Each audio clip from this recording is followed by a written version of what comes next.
गंगू और तेनालीराम की कहानी। विजयनगर में गंगू नाम का एक गरीब व्यक्ति रहता था। लोग मानते थे कि वह बहुत मनहूस है। कहते थे कि जिसने सुबह सबसे पहले उसका चेहरा देख लिया, उसे उस दिन खाना भी नसीब नहीं होता। यह बात धीरे धीरे पूरे नगर में फैल गई और अंततः महाराज कृष्णदेव राय के कानों तक भी पहुंच गई। न्यायप्रिय राजा ने खुद इसकी सच्चाई जानने का निर्णय लिया। उन्होंने गंगू को अपने कक्ष में सुलवाया और अगली सुबह जैसे ही आंखें खोली, सबसे पहले गंगू का चेहरा देखा। संयोग से उसी दिन महाराज इतने व्यस्त रहे कि उन्हें पूरा दिन भोजन नहीं मिल पाया। राजा को यकीन हो गया कि गंगू सचमुच मनहूस है। क्रोध में आकर उन्होंने गंगू को मृत्युदंड देने का आदेश दे दिया। जैसे ही यह खबर पूरे राज्य में फैली, तेनालीराम को इसकी भनक लगी।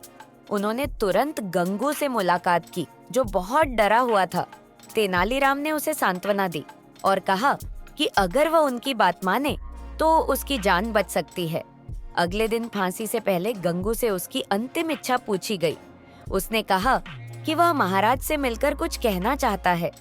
महाराज गंगू के पास आए और बोले, बताओ गंगू, क्या कहना चाहते हो? गंगू बोला, महाराज, इस राज्य में मुझसे भी बड़ा मनहूस व्यक्ति है और वो हैं आप स्वयं। यह सुनकर राजा क्रोधित हो गए और बोले, क्या बक रहे हो? इसका परिणाम जानता हो। गंगू शांत स्वर में बोला, महाराज, आपने मेरा चेहरा देखकर भोजन नहीं पाया, इसलिए मुझे फांसी की सजा दी।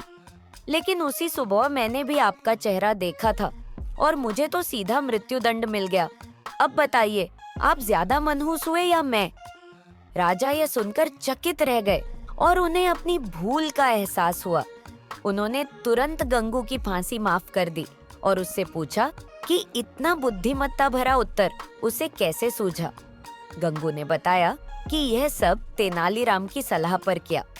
राजा ने तेनालीराम को बुलाकर धन्यवाद दिया और गंगू को इनाम देकर विदा किया। इस तरह तेनालीराम की चतुराई से एक निर्दोष व्यक्ति की जान बच गई और राजा के हाथों एक बड़ा अन्याय होने से रुक गया।